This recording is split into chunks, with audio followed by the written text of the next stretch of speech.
Beyond the Mic with Sean Dillon. We're joined on the star line by a man you thought you never heard of, but you've heard of his voice. With over 2,000 programs and dozens of films, he's the most beloved voice actor ever. We welcome Rob Paulsen. Hey, God, Sean, let's stop right there. You've already unbeloved? I thought I was just stupid. No, thank you, man. Wow, what an incredible introduction. I wish I had the talent to live up to that. Thank you. I don't even know what to tell you. I'm blushing, and I'm turning the same color as my name. Thanks, man. Let's go beyond the mic. Let's cut to the $1,000,000 question. Right. You survived stage 3 cancer of the throat. How about and the that? world is so thankful about that. Wow. What voices are harder for you now than they were before cancer? Thank you for saying that. No, and that is the remarkable story about world-class medicine. I was told when I was diagnosed a few years ago, here's the deal, we're virtually sure we can cure you, not remission, cure, but before we do, we almost have to kill you. And that was not hyperbole, Sean. The treatment, for obvious reasons, mouth, tongue, throat, it's brutal when they start zapping you. But I'll be damned, it works. But the glory of it is that no one is any the wiser. I don't want people to say, oh my God, he had throat cancer and he sounds pretty good. I want people to say, wow, I didn't know he had throat cancer. He sounds fine to me. That's the story. And thank you for asking, because to the extent that people, and they say it, and I always accept the compliment and the incredibly generous spirit in which it's delivered, that guy's the voice of my childhood. Now, they can say it about a number of actors, but when they say it to me, it's not only very kind, but we never know, Sean, when somebody's going to hear this lovely chat that you and I are having and have a loved one, father, mother, sister, whomever, going through the same type of cancer. And if they can say, oh my God, this guy had throat cancer, and after it, Steven Spielberg called him to do this again, and he sounds great. That's the story. That's to say, hey, Dad, you got this. Listen to this guy. So thank you for asking. The water tower's been unlocked. Yakko, Wacko, and Dot have returned and been released onto Hulu. How happy are you to see the release of these beloved characters back with new episodes for this year and next year? Well, it's almost impossible to quantify it. Almost. No, it's just, oh my God. Well, you said it. I truly, and I mean this, I work really hard for the privilege that I'm having right now to talk to world-class journalists, radio people, all of that. I cannot still believe that I'm doing this. I have had many times in which I've worn long sleeve shirts on a hot summer day because my arms are black and blue from pinching myself. I've had, by any measure, a really wonderful career and been profoundly fortunate. But honest to God, I'm sitting here talking to Sean in Lubbock about working with Steven Spielberg on a show that changed my life a generation ago. And I get to do it again with my dearest friends in the world, whom I've known longer than anybody but my siblings. I don't even know how to tell you. It's the coolest thing in the world. And you know what? It's really good. It turned out great. Well, it's time for the Rocky Nate. 8 random quick-fire questions. Sure. Answer with the first thing that comes to your mind. There is no pressure. Okay. If you could have had better insurance, would you have played hockey?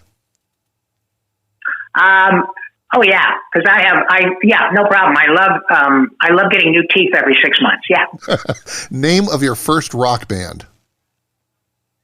My first rock band was the Mustangs. In fact, we even appropriated the Monkey song. Hey, hey, we're the Mustangs, and people think we're horsing around. Thank you. Oh. Yep. Oof. I was 14. Yep. Favorite character of all your characters. Favorite character. The next one. It means I'm working. Last Red Wings game you attended. February of this year. No. Yes. Oh my God. Yeah. Was it January of this year? Yeah, I think it was January of this year. I was back in, no, it was a year ago. November of last year, I was in Detroit promoting my book. Yes. And I went to see the Red Wings beat the Boston Bruins at Little Caesars, which was very unusual because the Red Wings don't win much these days, but I still love them. One thing that you do that drives your wife Parrish crazy. My job. She loves me, and she's very grateful, but she gets a little tired of hearing Yakko at home. As you can imagine, yeah. Do people go crazy when you just walk around and you go, hello, nurse? Well, yeah, especially, yes. If they they go a little crazy because if they don't know who I am, they see if I have an ankle bracelet or Thorazine on me. But once they find out who I am, Sean, and I do that, I have to tell you, and this is the God's honest truth, people just get happy. And moreover, often, and I mean often, people get tearful. And the following phrase comes out of their mouth, they go, I don't know why oh my God, I don't know why I'm getting, oh my gosh, I can't even, I don't know what's happening. That happens all the time. And I cannot tell you what that means to me. I cannot get enough of it. I won the lottery. One thing on your to-do list that you continue to put off? Oh boy. One thing I continue to put off.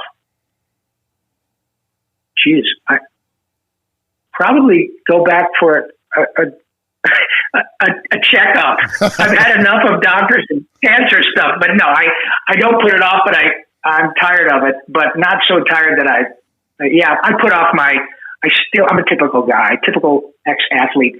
I still put off my health stuff, but I'm good cancer-wise. So, Amen. Yeah, I got to in fact, that reminds me, I got to make a phone call. Thank you.